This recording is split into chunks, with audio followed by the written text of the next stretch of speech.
Ոսկին նորից ու նոր համաշխարհային ռեկորդ սահմանեց։ Մեկ ունցիայի դիմաց $5,500-ից ավելի։ Այսօր Հայաստանում 1 գրամը 60,000 դրամից ավելի արժե։ Եվ դա զարմացնում է ու մտահոգում հայաստանցիներին։ Նկարվել չի ուզում, բայց խոսում է ոսկի վաճառող մի տղամարդ։ Ինքը արդեն անհասանելի է դարել մարդկանց համար, բնական է առևտուրն էլ ընկել է։ Մենք արդեն կատակ ենք անում, պետքա տուն ծախեք, որ չերվոնի կալսո առնենք։ Ոսկու թանկությունն իհարկե նաև պոտենցիալ գնորդների սրտով չէ։ Շատ է թանկացել, ահա որ չեմ առել, բայց ոչ էլ կարամ առեմ, որովհետև ահա որ գներ են դառել, արդեն բարձրացել է 175։ Բայց իհարկե հաճելի չի, որ թանկանում է։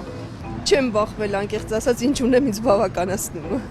Բայց վատա որ թանկացել է իհարկե։ Միայն այս տարի ոսկու գինը 27%-ով է բարձրացել, բայց ինչու է թանկացել, առանց այն էլ թանկարժեք այս մետաղը։ Պատճառն աշխարհաքաղաքական է։ Խառը ժամանակներ, առևտրային պատերազմներ, անկայուն իրավիճակ, ներդրողներ, ովքեր ուզում են ունեցվածքն ապահով մի բանով, օրինակ ոսկով պահել, եւ տարբեր երկրների կենտրոնական բանկեր, որ կրկին նույնն են ուզում։ Կարճ ասած, անկայունության պայմաններում փող ունեցողները դոլարը ոսկի են սարքում, դոլարն ընկնում է, ոսկին բարձրանում, իսկ փորձագետները կանխատեսում, ոսկու գինը կշարունակի աճել։ Եվ միայն ոսկին չէ, արծաթն է ռեկորդներ սահմանել, այն արդեն գրանցել է բոլոր ժամանակների ամենաբարձր գինը՝ $120։ Սրան էլ նպաստում են ոսկուց էժան, բայց կայուն այլընտրանք փնտրողները, ինչպես նաև մատակարարման պակասն ու ակտիվ գնումները։